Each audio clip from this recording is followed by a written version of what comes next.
لبيك اللهم لبيك لبيك لا شريك لك لبيك السلام عليكم ورحمة الله وبركاته এদিক সেদিক যাওয়ার সুযোগ নেই direct to the point the reformation of Prophet sallallahu alaihi wasallam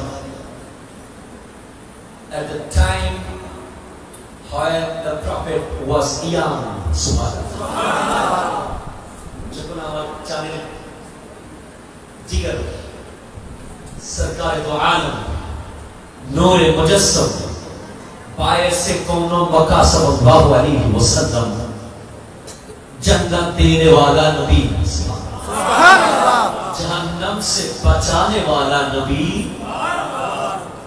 আমার দয়াল নবী যৌবনকাল কেমন ছিল আজকের যুবকদের যৌবন কেমন সেই বিষয়ে আমি কিছু একটা কথা বলবো যদি আমার মুর্শিদ করিম শ্রীকুটের পাহাড় থেকে একটা নজর দেন আল্লাহর ওলিদের দোয়া হয় এবং আপনারা সকলে যদি আমাকে একটু মেহেরবানি করে ধৈর্য ধরে সহ্য করেন তাহলে কিছুক্ষণ কথা বলবো আল্লাহ আমার জবান দিয়ে কালিমাতুল হক জারি করুক সকলে বলুন আমিন আল্লাহুম্মা রাব্বানা আতিনা ইলমান নাফিআ وزنا زكيا ورزقا واسعا حلالا طيبا وشفاء من كل داء وسقم بوسيلة رسولك نبيك حبيبك الأمين يا رب العالمين concentration আছে এই বাচ্চা কোনো কথা হবে না কারো কোনো কথা থাকবে না ব্রেইন অফ সাইলেন্স এখানে আসি নাই এই মজলিস লাগা দিলেন তাহলে আল্লাহ কবুল করুক আমিন এর আওয়াজের কারণে আমাদের ভয়েসের সমস্যা হয়ে যায় প্রিন্ট অফ সাইলেন্স রাখতে হবে আল্লাহ কবুল করুক আমিন রব্বুল আলামিন পবিত্র কোরআনুল কারীম সূরা মাইদার মধ্যে ইরশাদ করছেন তাআওয়ানু আলাল বিররি ওয়াত তাকওয়া সুবহানাল্লাহ ওয়ালা তাআওয়ানু আলাল ইসমি ওয়াল উদওয়ান সুবহানাল্লাহ তোমরা তাকওয়ার কাজে ভালো কাজে সৎ কাজে উত্তম কাজে ন্যায়ের পক্ষে কোরআনের পক্ষে সুন্নাহর পক্ষে মসজিদের জন্য মুস্তাফার জন্য তোমরা একে অপরকে সহযোগিতা করো সুবহানাল্লাহ এবং তোমরা কম্পিটিশন করো সুবহানাল্লাহ তোমাদের প্রতিযোগিতা হবে তাকওয়ার জন্য তোমাদের কম্পিটিশন হবে ন্যায়ের জন্য আজকে যুব সমাজকে যদি আমি দেখি আমাদের যুব সমাজকে খেয়াল করি আমাদের কম্পিটিশন হচ্ছে তোর মোবাইল তো স্যামসাং গ্যালাক্সি আমারটা আইফোন কথা বলনা ঠিক না তোরটা আইফোন 7 আমারটা আইফোন 10 তোরটা পালসার ওল্ড আমারটা ফেজার কথা বল ঠিক না তোর গাড়ি এলিয়ান আমারটা BMW তোর গেঞ্জি ইয়াজউদ্দিন বাজারের আমার টি-শার্ট সালমানের কথা বলা ঠিক না তোর জুতা পাঠার আমার জুতা লট্টো ঠিক না ওর বের নাম বলতে না কি নাম লট্টো কথা বল ঠিক না এই কম্পিটিশন বর্তমান যুবকদের মাঝে চালু হয়ে গেছে কথা বল ঠিক না প্রতিযোগিতা একটু থেকে একটু কিছু বললেই এই আমি কে জানিস একটা ফোন করলেই কয়জন আসবে জানোস কথা বল ঠিক না একটা ফোন যদি করি এখান থেকে তোকে বিস্তার রাখা হবে না তোকে এখান থেকে উধাও করে ফেলা হবে পুরো। আমার একটা কল অনেক উপরে আছে না নাই? বলেন না আছে না নাই? তুমি কি নিয়ে কম্পিটিশন করছো? তোমার কিসের কম্পিটিশন চলছে? ইয়াং জেনারেশন তোমাদেরকে বলছি, তুমি কি ভুলে গেছো তুমি তোমার মায়ের পেটের ভিতরে 3 স্তর পর্দার ভিতরে ছিলে? যেখান থেকে তুমি পৃথিবীতে যে আসবে তার সম্ভাবনা ছিল মাত্র 1%, না আসার সম্ভাবনা ছিল 99%। কথা বলেন ঠিক? তুমি কি মনে করেছো তুমি এত সহজে এসে গেছো? তোমার বাবার থেকে বরং সাইড নিয়ে ফেলা হয়েছে। আপনার ছেলে বাঁচবে না, আপনার ওয়াইফ বাঁচবে না, হয়তো দুজনেই মারা যাবে। আপনি সিগনেচার করে দিন। তোমার বাবা সিগনেচার করে দিয়েছে নিশ্চিত হয়ে যে বাঁচবে না, হয়তো তারপর চেষ্টা করুন। আজকে আমাদের কম্পিটিশন কি নিয়ে চলছে? অথচ কোরআন বলছে তোমাদের কম্পিটিশন জোতা নিয়ে নয়, তোমাদের কম্পিটিশন বাইক নিয়ে নয়, তোমাদের কম্পিটিশন টি-শার্ট নিয়ে নয়, তোমাদের কম্পিটিশন কার নিয়ে নয়, বাড়ি নিয়ে নয়। তোমাদের কম্পিটিশন হবে তুই যদি 5 ওয়াক্ত নামাজ পড়িস, আমি 6 ওয়াক্ত পড়ব। কথা বল ঠিক না? আর যারা বলেন ঠিক কিনা বলেন না। তুই যদি সোমবারে রোজা রাখোস, তাহলে আমি বৃহস্পতিবারও রাখবো। তুই যদি জামাতে নামাজ 40 দিন পড়স, আমি 41 দিন পড়ব। কথা জোরে বলেন ঠিক কিনা? তুই তোর মা বাবাকে রেখে চলে গেছিস, আমি আমার মা বাবাকে আমার কলিজায় রেখে দেব। তুই মসজিদে আসিস ইমাম সাহেবের গোল ধরার জন্য, আমি মসজিদে যাব ইমাম সাহেবকে মোহাম্মত করার জন্য। কথা বলেন না ঠিক কিনা? তুই করিস অমুক দল আর সমুক দল, যেই দলগুলোর মেয়াদ কবরের আগ পর্যন্ত, আর আমি করব কসিয়া কমিটি বাংলাদেশ, যেই দলের মেয়াদ থাকবে কিয়ামতের মাঠ পর্যন্ত। কথা বলেন। এই কম্পিটিশন বড় জরুরি হয়ে গেছে। কি নিয়ে আমরা এখন কম্পিটিশন করছি? ফেসবুকে তোর লাইক বেশি না আমার লাইক বেশি, তোর কমেন্ট বেশি না আমার কমেন্ট বেশি। কথা বলা ঠিক কিনা? আজকে আমরা একটু করে যদি আমার নবীর জীবনে যাই, মুস্তাফা জানে রহমত পে লাখো সালাম। আমার প্রায় নবী 14 বছর, মতান্তরে 16 বছর বয়সে আমার নবী পুরো এলাকার মধ্যে নিশ্চিতভাবে সনদ আল্লাহ তো দিয়েছেন, পুরো সমগ্র নবীর আশেপাশের প্রতিবেশীরা সমস্ত কাফেররা এক বাক্যে মেনে নিয়েছে মুহাম্মদ আরবীর মতো ন্যায় পরায়ণ পৃথিবীতে নাই। জোরে বলেন সুবহানাল্লাহ।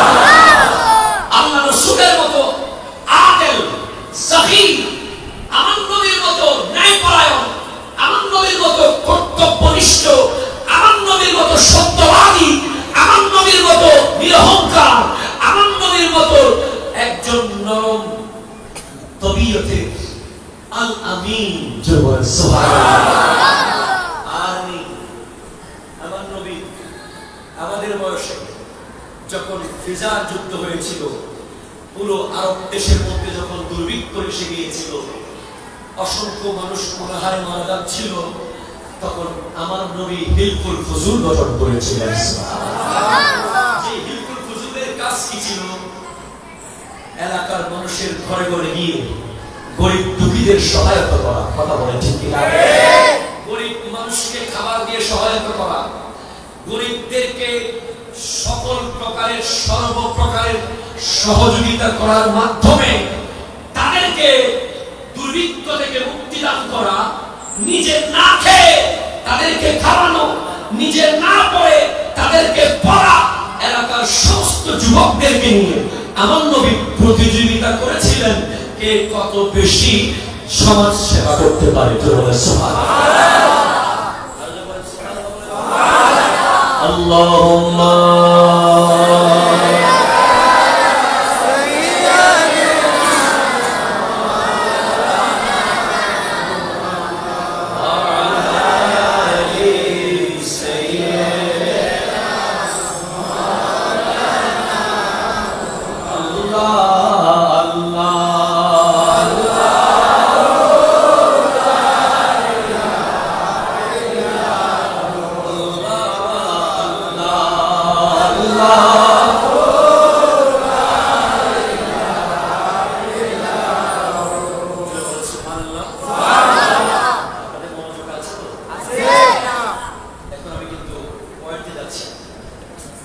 দিলের কান লাগিয়ে শুনবেন।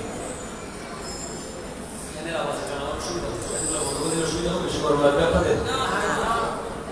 আমার থেকে বেশি গরম লাগবে না, একটু পারলে কয়েকটা একটু বন্ধ করে আওয়াজ বেশি হচ্ছে, কিছু করতে অসুবিধা হবে, কিছু করতে।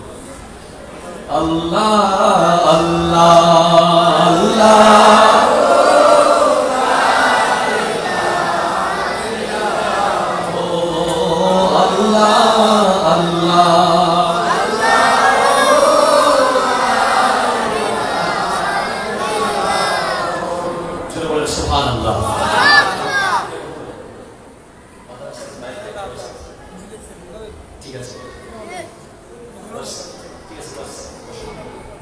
বসেন। কিতাবের নাম হলো, কিতাবের নাম আল মুনাব্বিহাত। আল মুনাব্বিহাত লিখেছেন ইবনে হাজার আসকালানী রাহমাতুল্লাহি আলাইহি, যিনি বুখারী শরীফের একটা ব্যাখ্যা গ্রন্থ লিখেছেন ফতহুল বারী।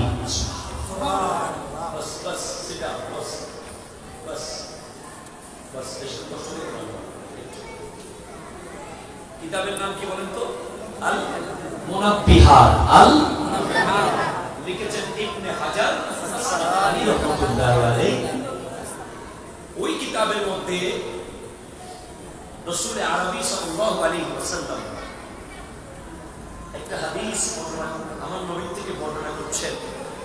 ইমাম ইবনে হাজার আসকালানী নবীজি বলতে লাগলেন, قال رسول الله صلى الله عليه وسلم لأبي ذر, হযরত আবু যর গিফারি রাদিয়াল্লাহু তাআলা আনহুকে আমার নবী নসিহত করতেছেন চারটা। কয়টা বলেন না? কয়টা?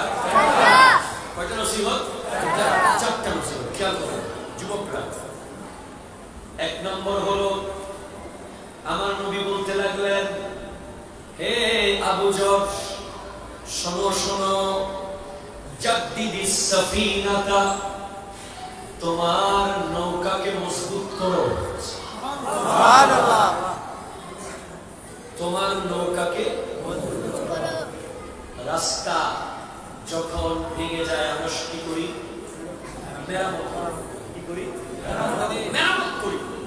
নবীজি বলছেন হযরত আবু যর গিফারি রাদিয়াল্লাহু তাআলা আনহুকে, জাদ্দিদিস সাফিনা, তোমার জাহাজ, তোমার তরী, তোমার নৌকা, তোমার শিপ, যেটা ঈমানের তরী।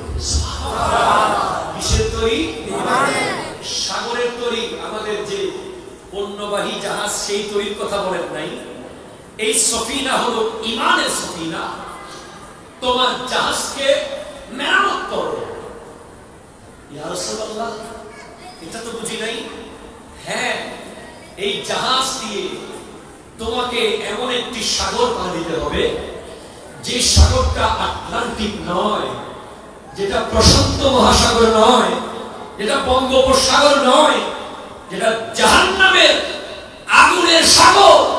যে সাগরের ব্যাপারে নবী বলতেছেন ফাইনাল বাহরা আমিকুন, তোমার ওই জাহান্নামের সাগরটা হচ্ছে, ওই সাগরটা অনেক বেশি গভীর, অনেক বেশি গভীর, অনেক ভয়াবহ। তোমাকে যে ঈমানের তরী দেওয়া হয়েছে, ওই তরীতে কোনো ফুটো হয়ে যাচ্ছে কিনা, ইঞ্জিন পুরো নষ্ট হয়ে যাচ্ছে কিনা। তোমরা যেভাবে বড় বড় ব্যবসায়ীরা তোমাদের জাহাজ যখন বিভিন্ন কান্ট্রি থেকে মাল নিয়ে আসে, তোমরা সেখানে শত শত মেরিন ইঞ্জিনিয়ার নিয়োগ দিয়ে থাকো। সেই মেরিন ইঞ্জিনিয়ারের কাজ কি? জাহাজের ইঞ্জিন রক্ষণাবেক্ষণ করা, জাহাজের কোনো ক্ষতি হচ্ছে কিনা দেখা। তো আমার নবী বলছেন জাদ্দিদিস সাফিনা, হে আবু জহল তোমার ঈমানের জাহাজের খবর রাখো। তুমি যে আজকে কম্পিটিশন করছো, তুমি যে আজকে তোমার এলাকার মধ্যে ক্ষমতার পাওয়ার দেখিয়ে নিজের জুলুম অত্যাচারের মাধ্যমে তুমি যে আজকে নিজেকে প্রতিষ্ঠিত রেখে দিয়েছো, তুমি এলাকার মধ্যে প্রতিষ্ঠিত হয়েছো ঠিক, তোমার ঈমানের জাহাজ ছিদ্র হয়ে গেছে। তুমি আজকে সুদের টাকা দিয়ে বিল্ডিং করতেছো, তোমার ঈমানের জাহাজ ফুটো হয়ে গেছে। তুমি আজকে ঘুষের টাকা দিয়ে গাড়ি বাড়ি করছো, তোমার ঈমানের জাহাজ ফুটো হয়ে যাচ্ছে। তুমি যে আজকে তোমার মা বাবাকে রেখে দামি ফ্ল্যাট নিয়ে স্ত্রী নিয়ে চলে গেছো, তোমার ঈমানের জাহাজ ফুটো হয়ে যাচ্ছে। তুমি যে ইচ্ছে করে নামাজ করতেছো, তোমার ঈমানের জাহাজ ফুটো হয়ে যাচ্ছে। খবরদার যুব সমাজ, এমন কোন কাজ করা যাবে না যে কাজ করলে ঈমানের জাহাজ ছিদ্র হয়ে যাবে।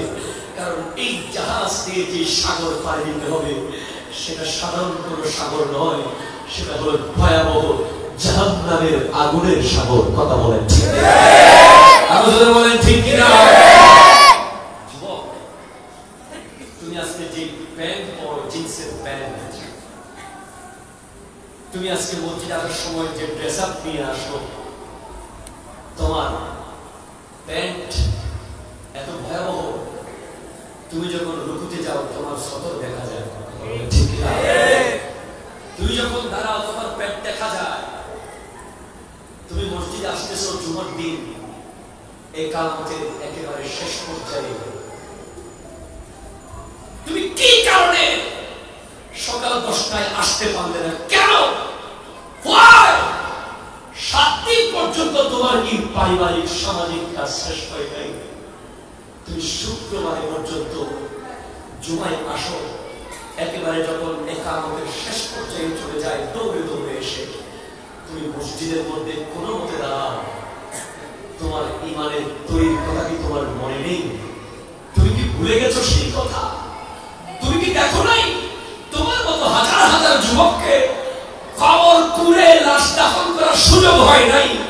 বড় বড় ট্রাকের মধ্যে তুলে ইটালির মধ্যে পুকুরের মতো বড় বড় বড় বড় গর্ত করে ফেলে দেওয়া হয়েছে, উপরে মাটি ফেলে দেওয়া হয়েছে, সেটিং করে সুন্দর করে কবর দেওয়া হয় নাই, সুযোগ পাওয়াই যায় নাই। তুমি কি শিখো নাই কোভিড-19 থেকে? তুমি কি করতেছো যুবক? তুমি কি নিয়ে বারবারই করতেছো?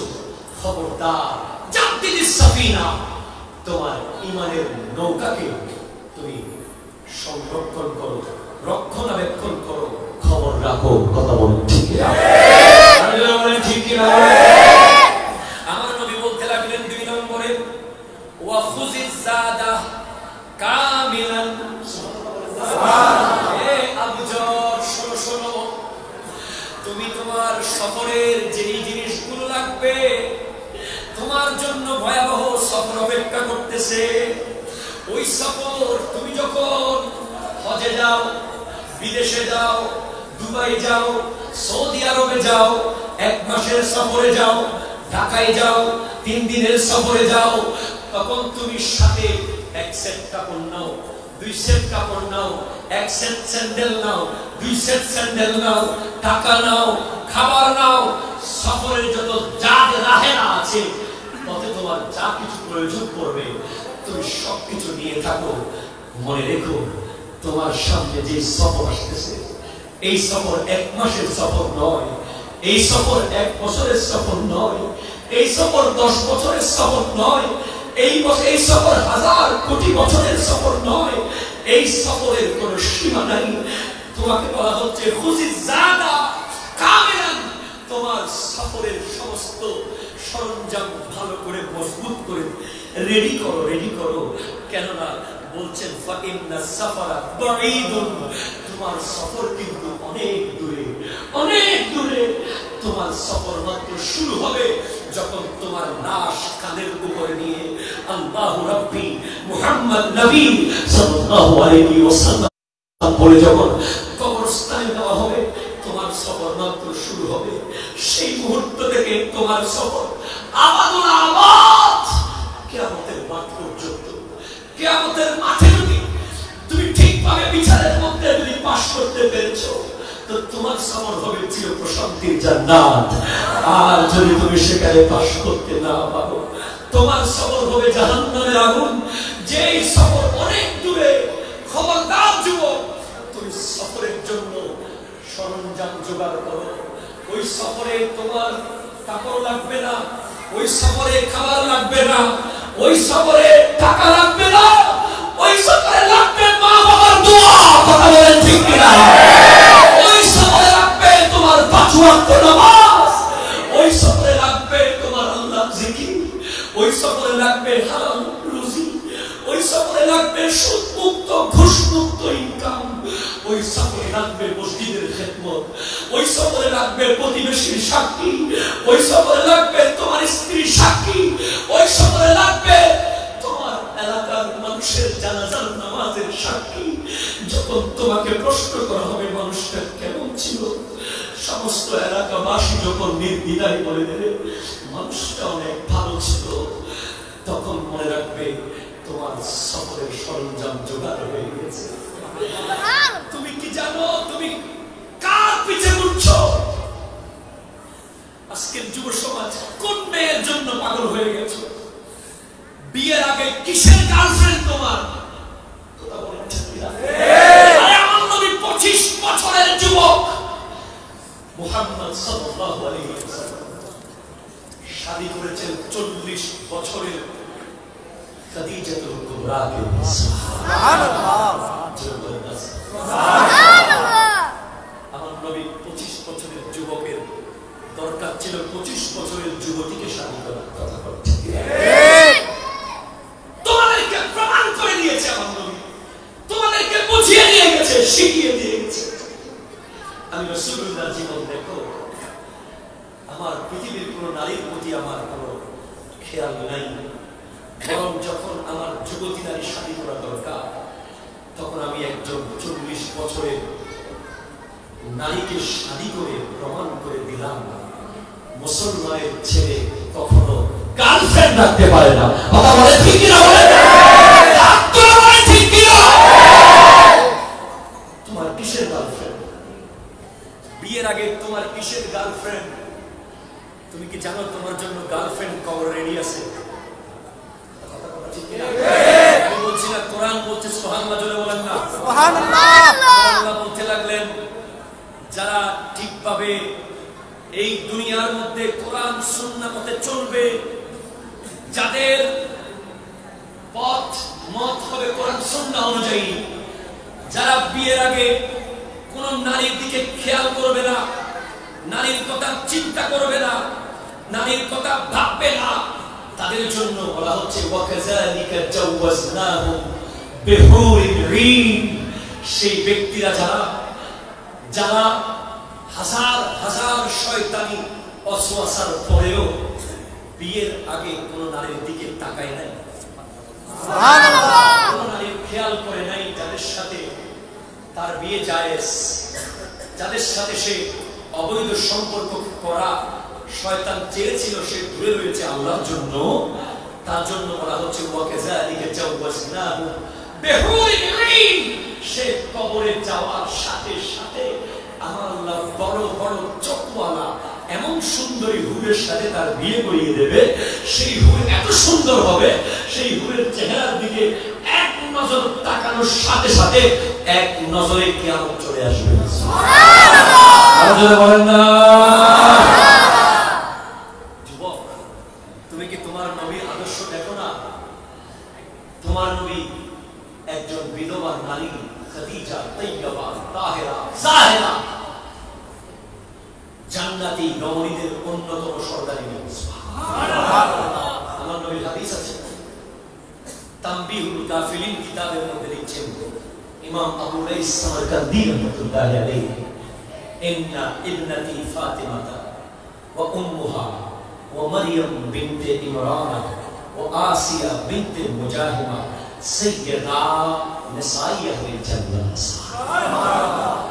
আমার নবীর বেটি ফাতিমা রাদিয়াল্লাহু তাআলা আনহা, তার আম্মা খাদিজা, ফিরাউনের স্ত্রী আসিয়া আলাইহিস সালাম, হযরত মরিয়ম আলাইহিস সালাম জান্নাতি রমণীদের সর্দারিনী। সুবহানাল্লাহ।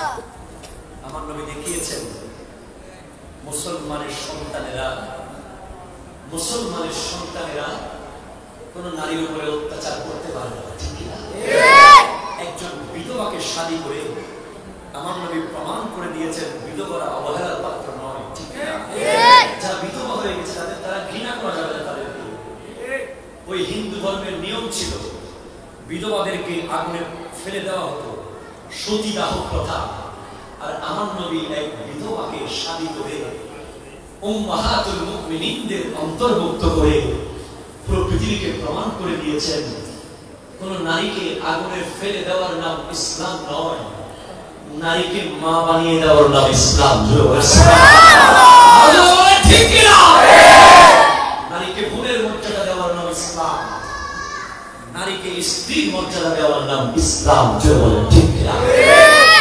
যুবক, মিলাদুন নবীর প্রোগ্রাম করে কোনো লাভ হবে না যদি তোমার সাথে কোনো বেগানা নারীর সম্পর্ক থাকে। ঠিক না?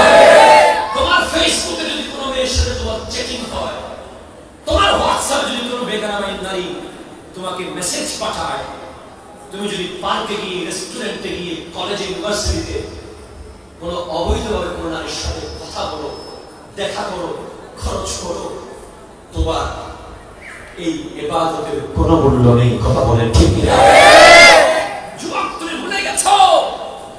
আমার নবী বলতে লাগলেন, শোনো, তোমাদেরকে বলছেন ওয়াখুজি যাদা কামিলান, তোমরা আখিরাতের সমস্ত সফরের জিনিসপত্রগুলোকে মজবুত করে পরিপূর্ণভাবে গুছিয়ে নাও। ফাইন্না সাফারা বড়ীবুন, ওই সফর অনেক দূরে, অনেক দূরে। তুমি দুনিয়ার লোক ছেড়ে দিয়ে ওই তোমার বাবা যায় যে মেয়ের সাথে তোমার সম্পর্ক চায় না তাকে ছেড়ে দাও, কাল কবরে তোমাকে আল্লাহ এমন নারীর সাথে শাদী করিয়ে দেবে, এক পরকে কিয়ামত এসে যাবে।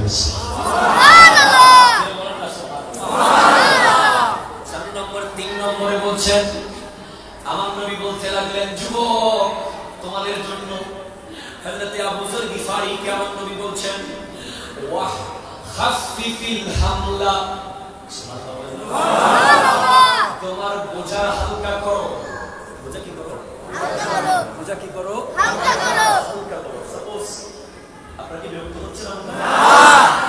সাপোজ আপনি যদি এভারেস্টে যেতে চান, এভারেস্ট আছে না? আছে। এত বড় চাউলের বস্তা নিয়ে উঠতে পারবেন না? ডাইলের বস্তা নিয়ে না, সবজির বস্তা নিয়ে না।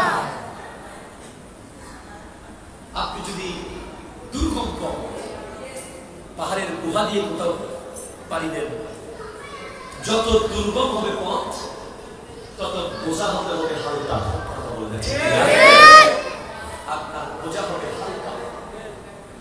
শুধু একটা কাপড় নিয়ে যদি আপনি সফরে যান, টাকা থাকলে কিনে কিনে নেবেন। কথা বলা ঠিক না? সফরে ব্যাগ নিয়ে যাওয়াটা তো বড় কষ্ট। ব্যাগ যত ছোট হয় তত সুবিধা, ব্যাগ যত বড় রাখতেও সুবিধা, আলগাতেও সুবিধা। কথা বলা ঠিক না? আমার নবী বলছেন, আবু যর ওয়া খাফফিল হামলা, তোমার বোঝা হালকা করো। কিসের বোঝা? কোনার বোঝা। কথা কর ঠিক না? কোনার বোঝা হালকা করো। তোমার বোঝা দিন দিন বাড়তেছে, দিন দিন বাড়তেছে, বোঝা বাড়তেছে। বোঝা বাড়তে বাড়তে বাড়তে বাড়তে এত বেশি বড় বোঝা হয়ে যাচ্ছে। বলছেন ফাইনাল আকাবাতা কুউদুন, আল্লাহ আল্লাহ আল্লাহ। বলছেন তোমার সামনে যে পথ, আখিরাতের পথ, এটা অনেক দুর্গম, অনেক দুর্গম। ওই পথ পাড়ি দিতে হলে তোমাকে হালকা বোঝা নিয়ে যেতে হবে। এত ভারী গুনার বোঝা নিয়ে তুমি আখিরাতের পথ পাড়ি দিতে পারবে?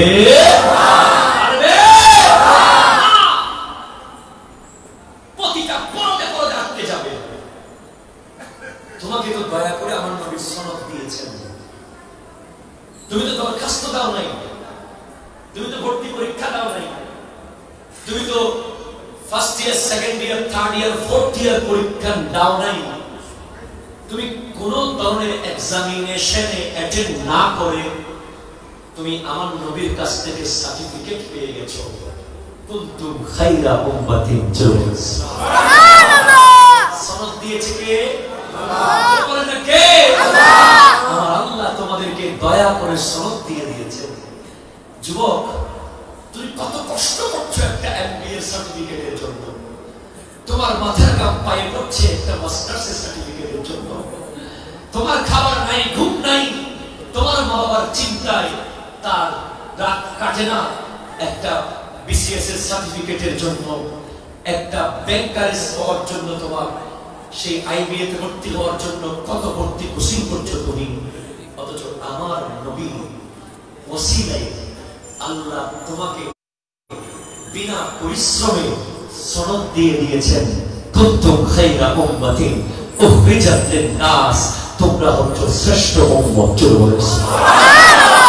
আরে বলেন না সুবহানাল্লাহ। এই সনদ তোমাকে দেওয়া হয়েছে।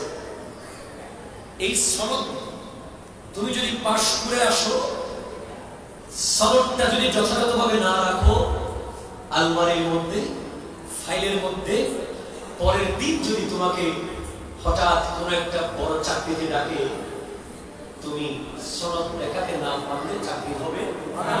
হবে না। হবে না। কথা বলতে ঠিক কিনা? অথচ আমার নবীর আগমনের কারণে, মিলাদুন নবী হওয়ার কারণে, শুধুমাত্র আমার নবী 12 রবিউল আউয়ালে আগমন করেছেন বলে without application we got certificate by Allah. কষ্ট করলাম, আল্লাহ এত বড় সনদ কেন দিলেন? আমরা তো বেনামাজি, নামাজ ঠিক করে করি না, আমাদের তো অসংখ্য মিস্টেক আছে। উত্তর আসবে, তোদের যোগ্যতার কারণে নয়, তোদের নবীর কারণে তোরা সনদ পেয়ে গেছিস।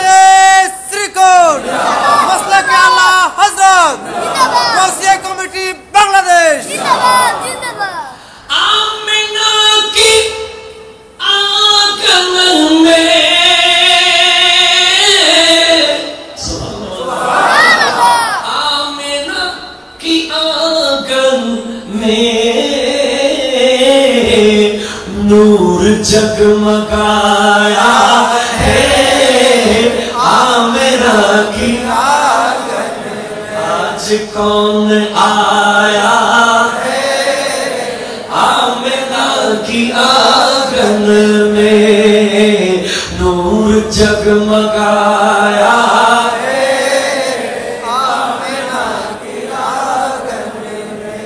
कहने वाले कहते हैं शक्ल मुस्तफा बनकर, सुभान अल्लाह, कहने वाले कहते हैं शक्ल मुस्तफा बनकर,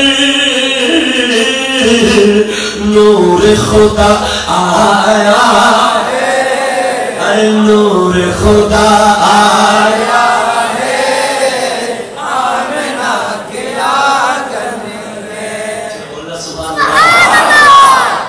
সেই নবী আগমনের পরে পুরো পৃথিবীর চিহ্ন, পুরো পৃথিবী পরিবর্তন হয়ে গেছে। সুবহানাল্লাহ। পুরো পৃথিবী চেঞ্জ হয়ে গেছে। অনেকে অনেক নিয়ামত পেয়েছে, জমিন বলছে আমি মসজিদ হয়ে গেছি। সুবহানাল্লাহ।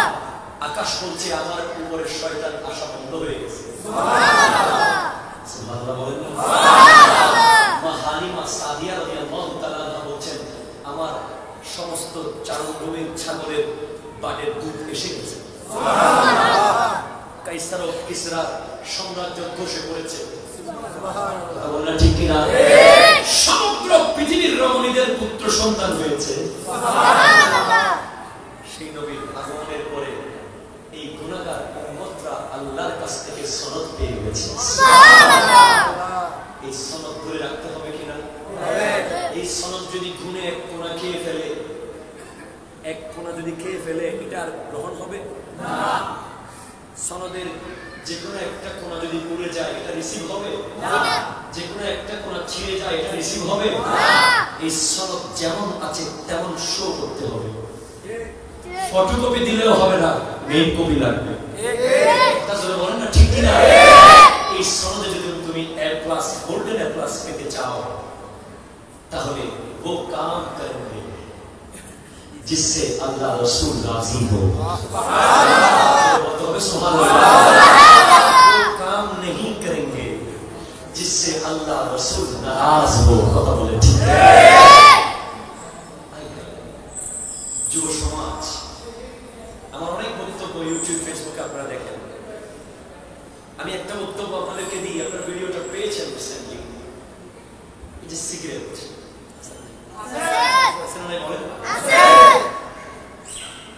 প্রতিদিন কত হাজার টাকার সিগারেট খেয়ে ফেলছেন, ধোঁয়া উঠতেছে, টাকা চলতেছে। আমার নবী নিজে না খেয়ে মানুষকে খাওয়াইছেন, নিজে না খেয়ে মানুষের ঘরে ঘরে খাবার দিয়েছেন। আর আপনি যে 10 টাকা 15 টাকার সিগারেট জ্বালিয়ে ফেলেন, আপনি কি জানেন আপনার এক প্রতিবেশী কতদিন অনাহারে টাকার অভাবে 1 কেজি চাউল কিনতে পারে না? বলেন না ঠিক কিনা? আপনি কি জানেন মাত্র 15 টাকা হলে আপনার এক গরিব প্রতিবেশীর স্কুলের পরীক্ষার ফিস হয়ে যেত? ঠিক কিনা বলেন না? মাত্র 30 টাকা আপনার 2টা সিগারেটের দাম পেলে আপনার এক গরিব প্রতিবেশীর গায়ে যে কাপড় নেই, সেটা কাপড় গায়ে দিতে পারত। আপনি কি জানেন মাত্র 30 টাকা পেলে আপনার এক গরিব প্রতিবেশীর ঘরে একটা বাল্ব নাই,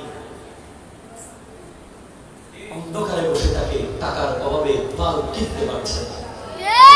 আপনি 30টা টাকা দিয়ে সেটা বাল্ব কিনতে বাধ্য করেন। এভাবে আপনি খবর নিয়ে দেখেন না, আপনার কাছে 30 টাকা ধোঁয়ায় উড়ে যাচ্ছে, আর আপনার প্রতিবেশীর 30 টাকা এক বেলা খাবার জুটেছে। কথা বলে ঠিক? যুবক, কম্পিটিশন কে কয়টা সিগারেট খেতে পেরেছে সেটা নিয়ে আর হবে না। কম্পিটিশন কার বাইক কত দামি সেটা নিয়ে আর হবে না। কম্পিটিশন কার মোবাইল কত দামি সেটা নিয়ে আর হবে না। কম্পিটিশন হবে কে বেশি আল্লাহ ওয়ালা। কথা বলেন না ঠিক কি না? কম্পিটিশন হবে কে বেশি তাকওয়াবান, কে বেশি পরহেজগার, কোন সন্তানকে নিয়ে তার বাবা গৌরব করে। আমার নবী বলছেন, আবু জহল শোনো, 1 নম্বরে বলেছেন তোমার ঈমানের তরিকে মেরামত করো। কিভাবে মেরামত? যুবক অনেকে বলে, হুজুর অনেক গুনাহ করে ফেলেছি, থাকবা করতে থাকি, অনেক তো গুনাহ করেছি, আর মাফ পাবো, অনেক বড় আসামি আমি, আর কি মাফ চাইব? কিন্তু আমার আল্লাহ বলছেন হাদিসে কুদসির মধ্যে, ইয়া ইবনা আদম লাউ বালাগাত যুনুবাকা ইনানাস সামাই ফাস্তাগফারতানি ফাগফারতু লাকা। হে আদম সন্তান, তোমাদের গুনাহ যদি আকাশের মেঘ পরিমাণ হয়ে যায়, আমি আল্লাহর কাছে ক্ষমা চাও, আমি তোমাদেরকে ক্ষমা করে দেব। এখন আমরা তো তওবা করি, প্রতিদিন তওবা করি, আবার গুনাহ করি, আবার তওবা করবেন আজকে মাহফিলের পরে, কালকে আবার গুনাহ করবেন, পরশুদিন সবে কদর আসবে, তওবা করবেন, আবার গুনাহ করবেন, তারপরের দিন সবে বরাত আসবে, তওবা করবেন, আবার গুনাহ করবেন। আল্লাহর সাথে মশকরা করতেছেন, কথা বলেন না ঠিক? ঠাট্টা করতেছেন। খবরদার যুব সমাজ, মিলাদুন নবী প্রত্যেক বছর করার পরেও যদি তোমার মুখে দাড়ি না থাকে, কথা কথা ঠিক কিনা? তোমার মুখে দাড়ি নাই, তুমি মিলাদুন নবী করছো,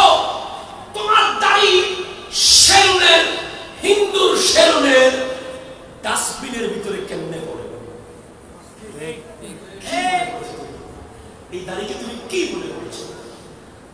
তুমি মিলাদুন নবী করো, তুমি গৌসিয়া কমিটি করো, তুমি ক্লিন শেভ করে তোমার দাড়িকে ফেলতেছো ওই নষ্ট সেলুনের ময়লা ডাস্টবিনের ভিতরে।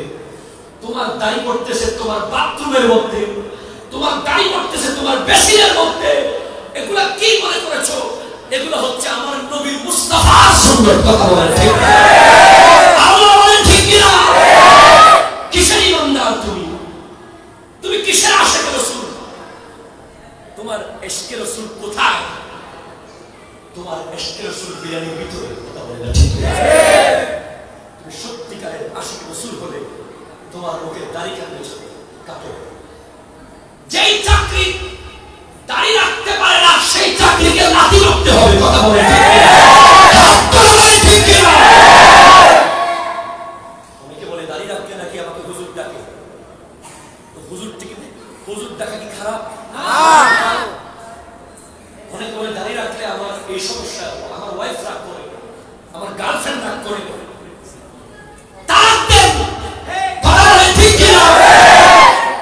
ওই কবরের ভিতরে সেই ওয়াইফ কোনো কাজে আসবে না। কথা বল ঠিক? ওই কবরে তোমার গার্লফ্রেন্ড কাজে আসবে না, তোমার ব্যাংকার, তুমি ব্যাংকার, তোমার ব্যাংকের সেই চাকরি কোনো কাজে আসবে না, তোমার বিল্ডিং কাজে আসবে না, তোমার ব্যাংকের টাকা কাজে আসবে না। ওই কবরে যখন কেউ তোমাকে চিনবে না তখন আমার দয়াল নবী এসে তোমাকে জড়িয়ে ধরবে। কথা বল।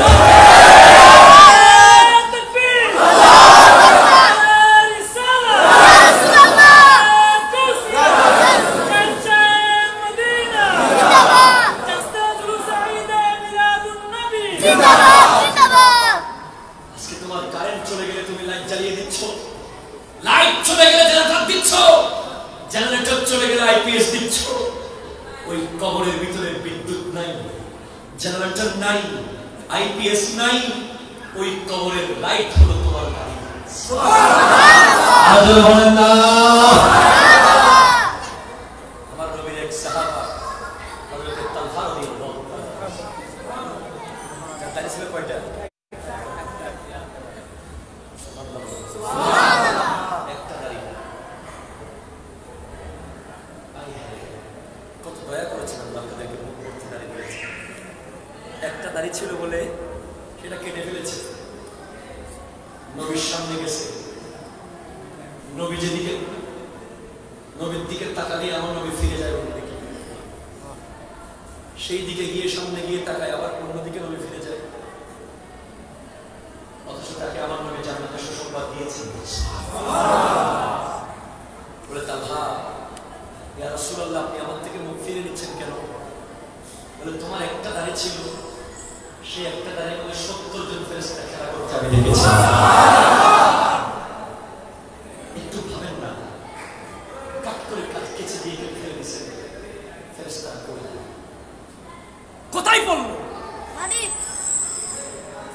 কোথায় ফেলেছেন? আমাদেরকে পরিবর্তন হতে হবে। প্রত্যেক বছর মিলাদুন নবীর মাহফিল আসলে আমরা জমজমাট করে মাহফিল করবো এমন না, আমাদেরকে পরিবর্তন হতে হবে। ঠিক কি? 20 বছর ধরে নামাজ পড়তেছেন আপনি, অথচ আপনি এখনো সুদ ছাড়তে পারেননি। ঠিক কি না? 40 বছর ধরে আপনি নামাজ পড়তেছেন, অথচ আপনি এখনো ঘুষ খাচ্ছেন।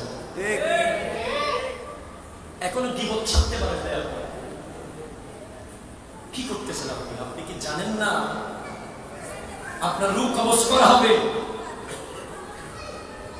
যে রূহ কবজের ব্যাপারে আমার নবী আল্লাহর কাছে দোয়া চেয়েছিলেন। আমার নবী বলেছেন, আল্লাহ সমস্ত কষ্ট আমাকে দিয়ে দাও। আজরাইল ফেরেশতাকে বলেছিলেন, সমস্ত কষ্ট আমাকে দিয়ে দাও, আমার উম্মতের জন্য কষ্ট না হয়।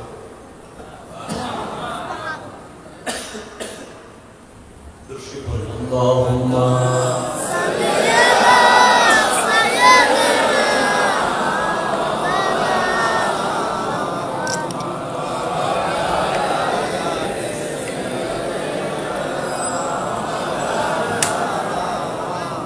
আল্লাহ আল্লাহ আল্লাহ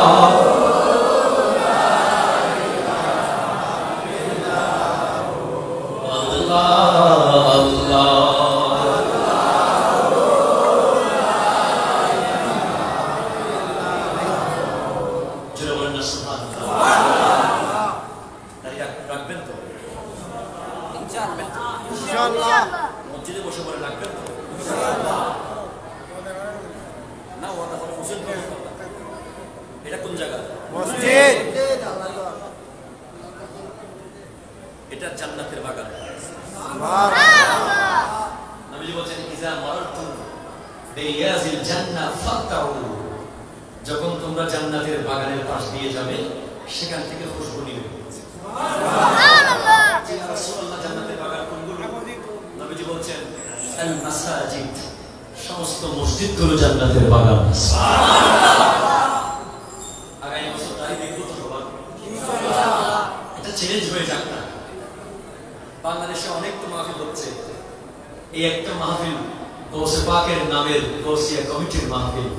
এখানে আজকে যুবকরা ওয়াদা করুক না, আজকের পরে কোনো গার্লফ্রেন্ড থাকবে না। মসজিদে বসে হাত তুলে বলেন থাকবে না। ওয়াদা করেন থাকবে না। এই সবাই হাত তোলেন, সব হাত তোলেন, সব হাত। থাকবে কোনো গার্লফ্রেন্ড না।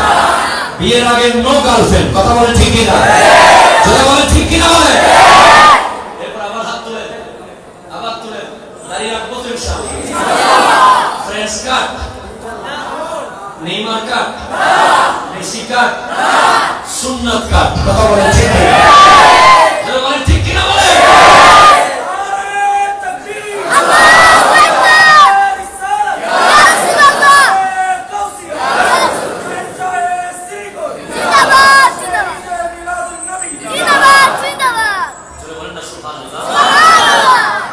এরপরে বলছেন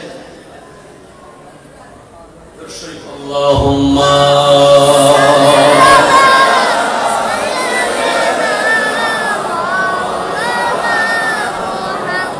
আলা আলি সাইয়্যিদিনা। সুবহানাল্লাহ বলেন না? সুবহানাল্লাহ। মুখাফফিফিল হামলা, তোমার বোঝা কি করো? কি করো? হালকা করো। কেননা ফাইনাল আতাবাতা কুবুদুন, নিশ্চয়ই তোমার রাস্তা অনেক দুর্গম। কথা বলেন ঠিক? তোমার কবরের রাস্তা অনেক দুর্গম। কোন কবরস্থানে তুমি থাকবে তুমি জানো না, ঠিক কিনা বলেন না? কোন কবরস্থানে তুমি শুয়ে যাবে তুমি জানো না। আজকে বিল্ডিং এর পিছে জীবনটাকে শেষ করে দিচ্ছ। একটা ঘটনা বলি আপনাদেরকে, যদিও সময় আমার সাথে নাই, তারপর আমি জানি না আমার হুজুর রাসূল কি করে। তিন বন্ধু। কয় বন্ধু? তিন বন্ধু। কয় বন্ধু? তিন বন্ধু। তিন বন্ধু দুবাইতে। এখন আছে না আল বুরজ টাওয়ার, আছে না বুরজ খলিফা, আছে কিনা? কয়তলা? প্রায় 100-150 তলার মতো। ওই হোটেলের 75 তলার মধ্যে একটা রুম নিল বেড়াতে গিয়ে। কয়তলায়? 75। এখন হোটেলের নিয়ম অনুযায়ী রাত 12টার ভিতরে না আসলে লিফট কি বন্ধ। তারা তিনজন ঘুরতে ঘুরতে দেরি হয়ে গেছে, 12টার পর হয়ে গেছে। এখন লিফট খুলবে না, নিচেও থাকতে পারবে না, অ্যারেস্ট করে নিয়ে যাবে। যেতে হবে কোথায়? রুমে। 75 তলায় যেতে হবে। সিকিউরিটি নাইলে বাইরে দেখলে নিয়ে যাবে, নিয়ম নাই, অনেক হাই সিকিউরিটি। কেমনে উঠবে? বলে বন্ধু 25 তলা পর্যন্ত তোর জীবনের কিছু ঘটনা বলবি, আমরা 25 তলা শুনতে শুনতে উঠে যাবো। দ্বিতীয়জন বলে ঠিক আছে, বাকি 25 তলা আমি কিছু বলবো। তৃতীয়জন বলে বাকি 25 তলা আমি কিছু বলবো। এইভাবে করে 3-25-এ 75 তলায় যখন তিনজন উঠে গেল, হাই হাই হাই, দেখতেছে রুমের চাবি নিচে রেখে আসছে ক্যাশে। নাউজুবিল্লাহ বলেন না? রুমের চাবি কোথায়? কাউন্টারে। টেনশন চাবি দিতে পারে নাই।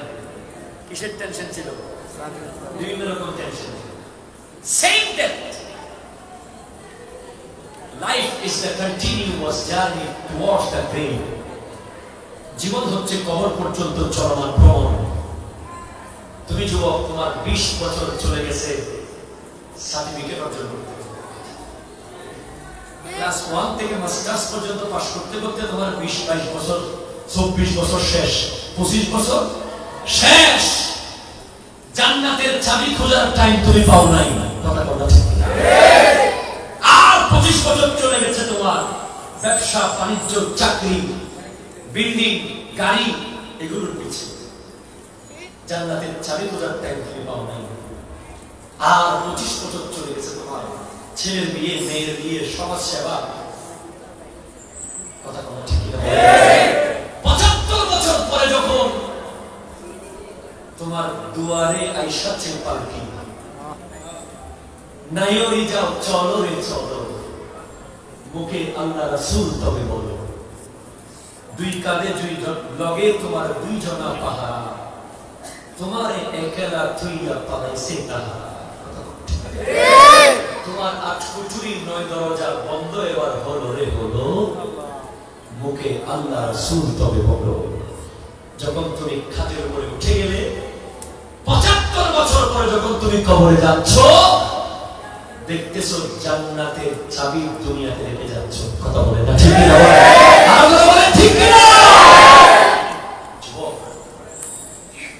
পুরো দুনিয়া দাঁড়ি করে লাভ নাই, আগে চাবিটা নিশ্চিত করতে হবে। চাবিটা কি করতে হবে? নিশ্চিত করতে হবে আগে। চাবিটা সেটা আসল। তোমার মা বাবা, তোমার স্ত্রী, তোমার সন্তান, তোমার বউ, তোমার ভাই, তোমার সমাজ সব কবরের পার থেকে চলে আসবে, ঠিক কিনা বলেন? কেউ তোমার চাবি তোমাকেই নিতে হবে, তোমার তালা তোমাকেই খুলতে হবে, কেউ খুলে দেবে না। নবীগণ পর্যন্ত বলবেন যাবো ইলা গায়রি, অন্যদিকে যাও, অন্যদিকে যাও। আর যে নবীর দাড়ি তুমি কেটে ফেলতেছো, কেটে ফেলে দিচ্ছ ডাস্টবিনে, সেই নবী বলবে কিয়ামতের মাঠে কেঁদে কেঁদে, আনা লাহা আনা লাহা, হে আমার উম্মত, উম্মতি উম্মতি উম্মতি, আমার কাছে আসো, আমার কাছে আসো। জোরে বলে সুবহানাল্লাহ, সুবহানাল্লাহ। 4 নম্বরটা বলে শেষ। 4 নম্বর বলছেন ওয়াখলিসিল আমালা, প্রত্যেকটা কাজের মধ্যে যেন ইখলাস থাকে, একনিষ্ঠতা থাকে। আমরা এখন নামাজ পড়লে দেখতেছি কিনা, আমাকে নামাজে বলতেছি কিনা, 10টা টাকা দিলে ফেসবুকে দিয়ে দিই, এক কেজি চাউল দিয়েছি তাও ফেসবুকে দিয়ে দিছি, একটা মানুষকে 1 কাপ চা খাওয়াইছি তাও ফেসবুকে দিয়ে দিছি। কেন? দুনিয়া বলুক আমাকে দারুবিশ, কথা বলা ঠিক কিনা বলেন? দুনিয়া আমাকে ভালো বলুক, আমি কিছু করতে পারি না ফেসবুকে, খাইতে পারি না ফেসবুকে, বসতে পারি না ফেসবুকে, চলতে পারি না ফেসবুকে, শুধু বাথরুমে যাচ্ছি দরজা বন্ধ, তাহলে সেটা ফেসবুকে থাকতো, কথা বলা ঠিক কিনা বলেন? কোনো ইখলাস নেই নামাজের মধ্যে, কোনো ইখলাস নেই। নামাজে যাচ্ছি, ব্যবসার খেয়াল, চাকরির খেয়াল, ঘরের খেয়াল, কোনো মতে ধূপধাপ করে চিন্তা দিয়ে কেমনে তাড়াতাড়ি চলে যাবো। মোনাজাত 2 রাকাত, জুমার নামাজ 2 রাকাত করে কেমনে দোষ দিব? ঠিক, কারণ আমি তো সুপ্রিম কোর্টের বার কাউন্সিলের সেক্রেটারি, অনেক লোক বসে আছে, কথা বলা ঠিক কিনা বলেন? শুক্রবারে একদিন মিলাদ কিয়াম করার টাইম তোমাদের নাই। যারা জুমার দিন 2 রাকাত করে চলে যায়, তাদেরকে আমি ধিক্কার জানাই, ধিক্কার, কথা বলা ঠিক কিনা? কি মনে করছো এত সহজ জান্নাতে যাওয়া? আমার নবী বলেছেন ওয়াখলিসিল আমালা, তোমার প্রত্যেকটা কর্মকাণ্ড ইখলাস নিয়ে করো। 1 টাকা কাউকে দিচ্ছ, উদ্দেশ্য হবে আল্লাহ। একটা সালাম কাউকে দিচ্ছ, আরেকটা পাওয়ার আশায় দিও না, উদ্দেশ্য হবে আল্লাহ। 1 বেলা ভাত কাউকে খাওয়াচ্ছ, উদ্দেশ্য হবে আল্লাহ। মা বাবার সেবা করতেছো, উদ্দেশ্য হবে আল্লাহ। সমাজের সেবা করতেছো, উদ্দেশ্য হবে আল্লাহ। মসজিদের সভাপতিগিরি, সেক্রেটারিগিরি পেয়েছো, উদ্দেশ্য হবে আল্লাহ, কথা বলেন ঠিক না? এখন তো আমি মসজিদের সভাপতি, খতিব সাহেব বসেন, আছে না নাই? আমি যেটা বলি সেটা হবে না। ইখলাসের সাথে কাজ করো। প্রত্যেকটা 24 ঘন্টা পরে রাত্রে ঘুমানোর সময় একটু ভাবো, আজকে দিনে আমার কোন কোন কাজটা আল্লাহ কবুল করেছেন। যেই যেই কাজটা রিয়া মুক্ত ছিল, লোক দেখানো মুক্ত ছিল, সেই কাজটা আল্লাহ দরবারে কবুল হবে। সুবহানাল্লাহ। কেন আমার নবী বলছেন ফাইন্নান নাকিদা রাসিলুন, হে আবু যর, তোমার দুনিয়ার বিচারকরা তো টাকা দিলেই বিচার পরিবর্তন হয়ে যায়, ঠিক কিনা বলেন? 100 টাকা দিলেই বিচার উল্টে গেছে, 1 লাখ দিলে তো একেবারে শেষ। আসলে নাই, কিন্তু ফাইন্নান নাকিদা বাসীরুন, কিয়ামতের মাঠে তোমার আমলগুলোকে যেই বিচার করবে, যিনি সেগুলোকে জাস্টিফাই করবে, সেই বিচারক রব্বুল আলামিনের বিচার অনেক সূক্ষ্ম। ঠিক কিনা? পুঙ্খানে পুঙ্খান একেবারে নিট এন্ড ক্লিন বিচার করা হবে। তুমি একটা টাকা যদি কারো থেকে মেরে থাকো, সেই এক টাকাও তোমাকে হিসাব দিতে হবে।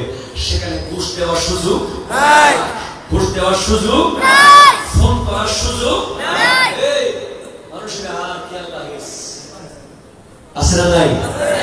এই লোকটা আমার খবর রাখিও, এই সুযোগ কিয়ামতের মাঠে নাই। একটা অন্যায় ভাবে থাপ্পড় দিলেও সেটা জবাব কিয়ামতের মাঠে দিতে হবে, ঠিক কিনা বলেন? কথা বলেন না, ঠিক কিনা বলেন? আমি শুনছিলাম তাআওয়ানু আলাল বিররি ওয়াত তাকওয়া ওয়া লা তাআওয়ানু আলাল ইসমি ওয়াল উদওয়ান। আজকের পর থেকে আমাদের কম্পিটিশন হবে কার দাড়ি কত সুন্দর। কথা বলেন না, ঠিক কিনা বলেন? হাত তোলো, বলেন ঠিক কিনা?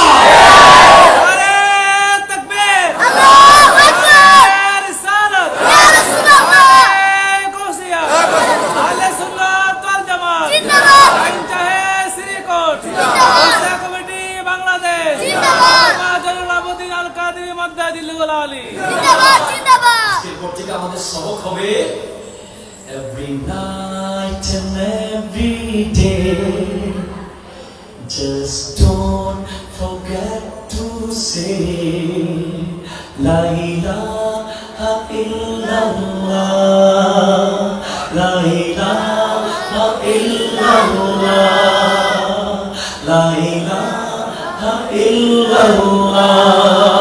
সুবহানাল্লাহ।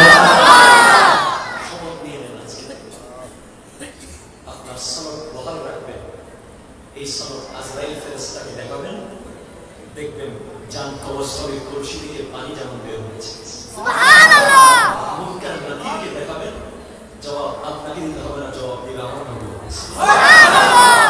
সে তো আমার আশিক। সুবহানাল্লাহ। সুবহানাল্লাহ। কিয়ামতের মাঠে দেখাবেন, মিজানের সওয়াবের পাল্লা ভারী হয়ে যাবে। ফুলসিরাতের গোড়ায় দেখাবেন, ফুলসিরাত পার করে যাবেন। এই সব জান্নাতের গেট দেখাবেন, জান্নাতের গেট খুলে দেবে রব্বুল আলামিন।